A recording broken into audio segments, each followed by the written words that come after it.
यह मामला महाराष्ट्र के नासिक जिले के मालेगांव डोंगराले गांव का है, जिसने नवंबर 2025 में पूरे देश को झकझोर कर रख दिया था। यह कहानी जितनी दुखद है उतनी ही चौंकाने वाली भी। यहाँ इस केस का पूरा विवरण सस्पेंस और खुलासे के साथ दिया गया है। शुरुआत एक मासूम का गायब होना। शाम का वक्त था। 3 साल की नन्ही यदान्या अपने घर के बाहर खेल रही थी। कुछ ही देर बाद जब घर वालों ने बाहर देखा तो यदान्या गायब थी। पूरे गांव में हड़कंप मच गया। लोग टॉर्च लेकर गलियों, खेतों और सुनसान इलाकों में उसे ढूंढने लगे। दिखावा भीड़ में छिपा भेड़िया। तलाशी के दौरान गांव का ही एक 24 वर्षीय युवक विजय खैरनार सबसे ज्यादा सक्रिय था। वह घर वालों के साथ मिलकर चिल्ला चिल्लाकर यदान्या को आवाज दे रहा था, रोने का नाटक कर रहा था और पुलिस की मदद करने का ढोंग कर रहा था। किसी को शक भी नहीं था कि जिसे वे ढूंढ रहे हैं उसका शिकारी उनके साथ ही चल रहा है। खौफनाक मंजर, मोबाइल टावर का रहस्य। रात के करीब 7:30 बजे गांव वालों की नजर घर से करीब 300 मीटर दूर एक मोबाइल टावर के पास गई। वहां झाड़ियों के पीछे जो दिखा उसने सबकी रूह कंपा दी। यदान्या की बेजान लाश वहां पड़ी थी। उसके सिर को एक भारी पत्थर से कुचला गया था। सस्पेंस का अंत, कातिल का पर्दाफाश। पुलिस को विजय खैरनार की हरकतों पर शक हुआ। वह बार बार मोबाइल टावर की दीवार फांदने की कोशिश कर रहा था और जरूरत से ज्यादा चिंता दिखा रहा था। जब पुलिस ने उसे हिरासत में लेकर सख्ती से पूछताछ की तो सस्पेंस की परतें उधड़ गईं।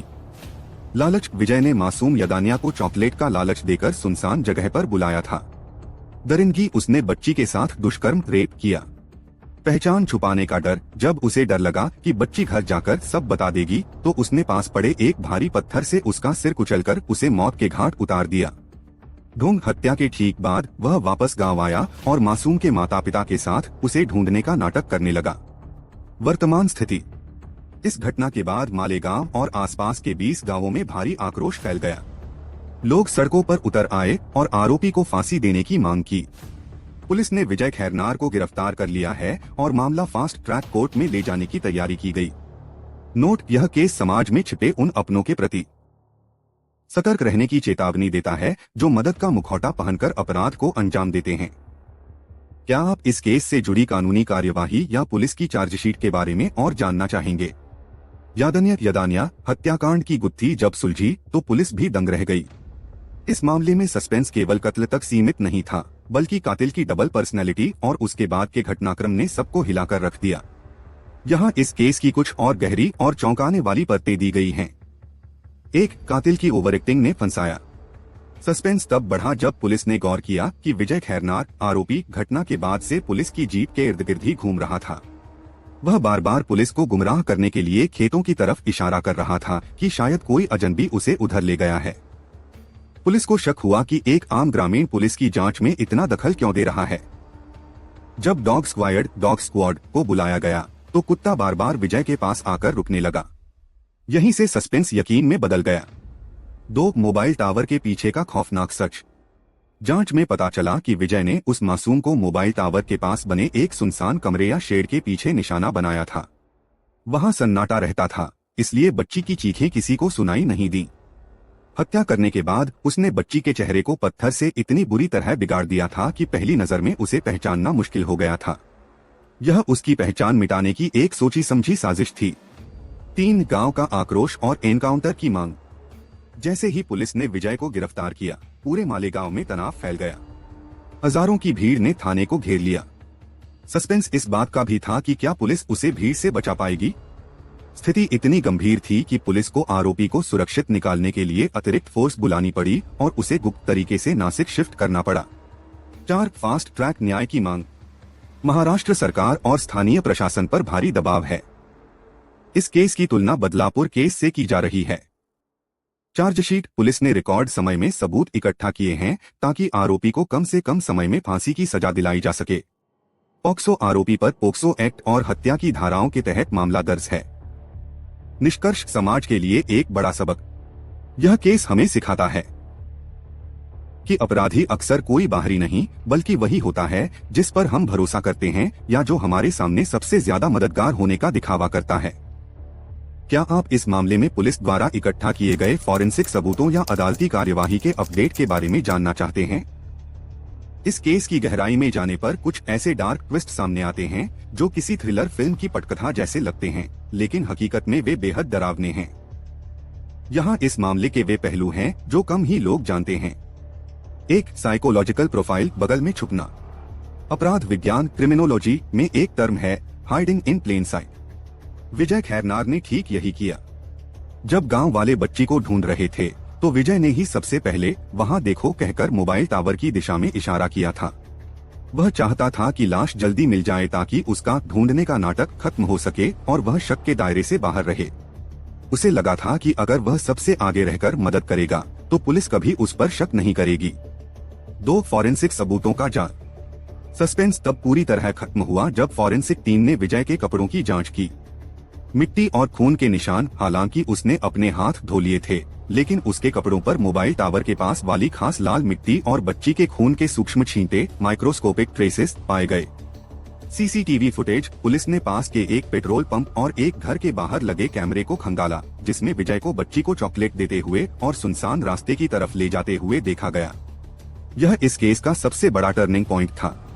3 सोशल मीडिया का असर। इस केस ने एक और मोड़ तब लिया जब सोशल मीडिया पर आरोपी की पुरानी तस्वीरें और पोस्ट वायरल होने लगी।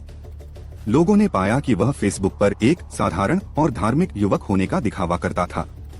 इस दोहरे चेहरे, डबल फेस, ने लोगों के गुस्से को और भड़का दिया। नासिक पुलिस को अफवाहों को रोकने के लिए कई इलाकों में इंटरनेट पर निगरानी रखनी पड़ी। 4 कानूनी शिकंजा और शक्ति कानून की चर्चा। महाराष्ट्र में इस केस के बाद शक्ति कानून को और सख्त बनाने की मांग फिर से उठने लगी है, जिसमें महिलाओं और बच्चों के खिलाफ जघन्य अपराधों के लिए मृत्युदंड का प्रावधान है। प्रशासन ने आश्वासन दिया है कि इस केस की सुनवाई डे टू डे बेसिस होगी। गवाहों को सुरक्षा दी गई है ताकि विजय का परिवार या उसके साथी गांव वालों को डरा न सकें। इस केस का सबसे बड़ा सस्पेंस अब क्या है?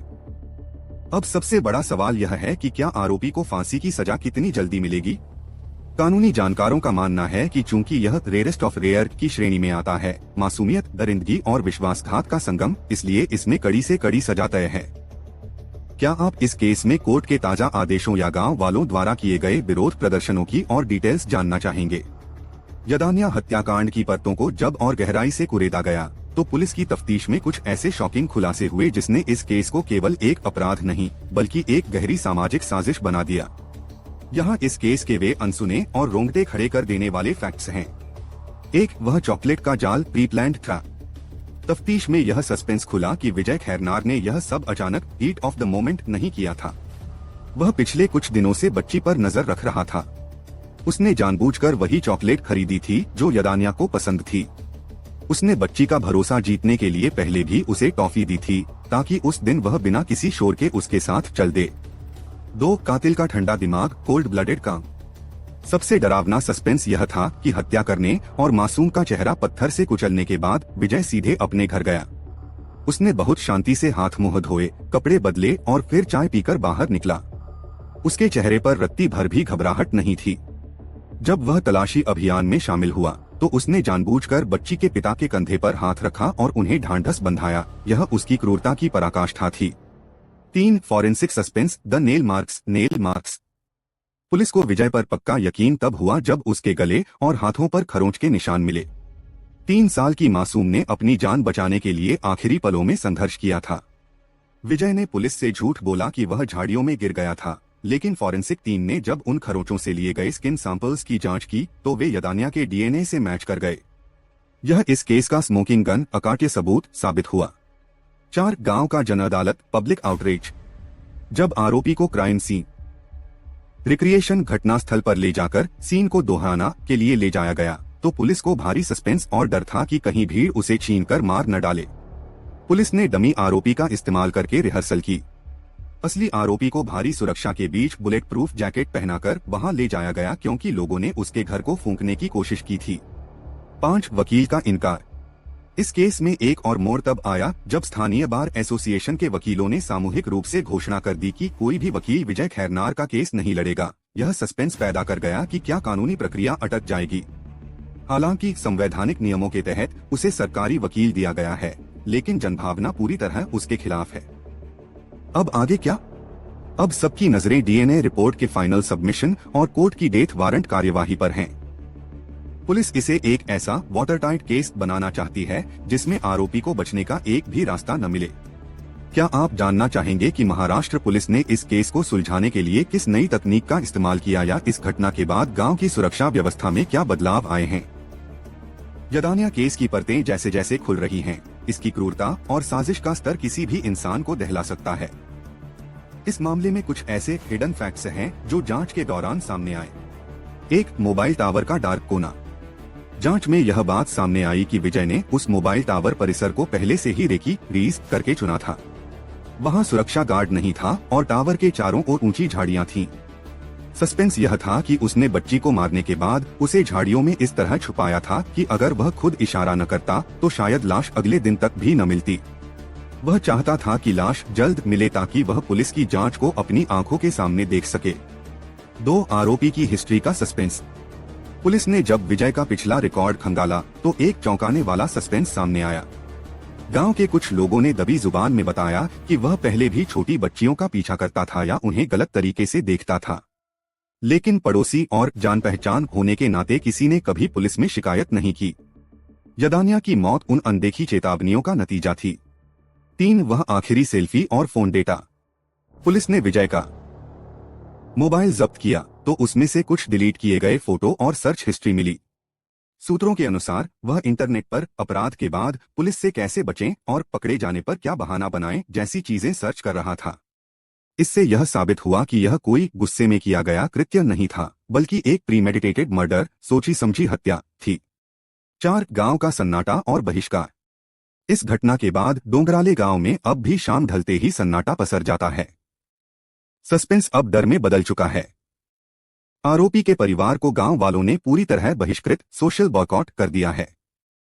गांव के युवाओं ने एक विजिलेंस ग्रुप बनाया है जो अब हर अजनबी और संदिग्ध गतिविधि पर नजर रखता है।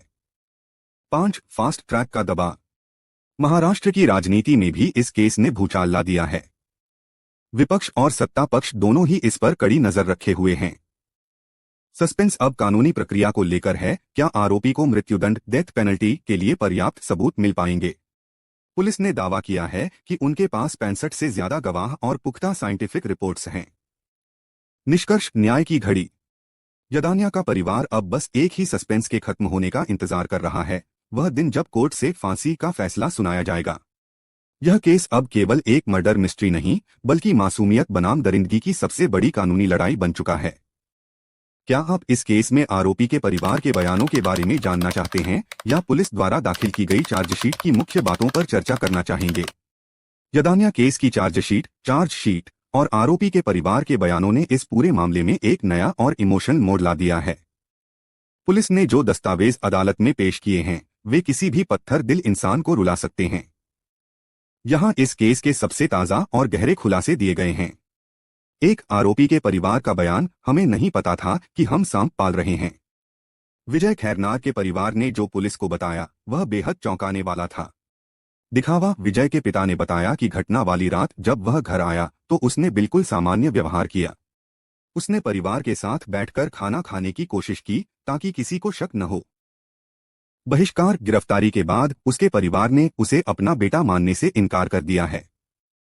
उन्होंने पुलिस से कहा, अगर इसने ऐसा किया है तो इसे हमारे सामने चौराहे पर फांसी दे दो। डर का माहौल, आरोपी के परिवार को अब गांव में अपनी जान का खतरा महसूस हो रहा है, क्योंकि गांव वालों का गुस्सा इतना ज्यादा है कि उनके घर के बाहर पुलिस का पहरा लगाना पड़ा है। 2, चार्जशीट के 3 सबसे बड़े पुख्ता सबूत। पुलिस ने करीब 500 से ज्यादा पन्नों की चार्जशीट तैयार की है, जिसमें सस्पेंस को खत्म करने वाले ये 3 मुख्य बिंदु हैं। चॉकलेट रैपर, जिस जगह मासूम की लाश मिली वहां से वही चॉकलेट का रैपर मिला जो विजय ने उस शाम दुकान से खरीदी थी। दुकानदार ने विजय की पहचान कर ली है। आज के वीडियो में बस इतना ही। आशा है कि आपको अगर आप आगे भी ऐसे ही वीडियो देखना चाहते हैं तो चैनल को सब्सक्राइब करना न भूलें। अपना कीमती समय देने के लिए धन्यवाद। अपना ख्याल रखें और जुड़े रहें। Thank you.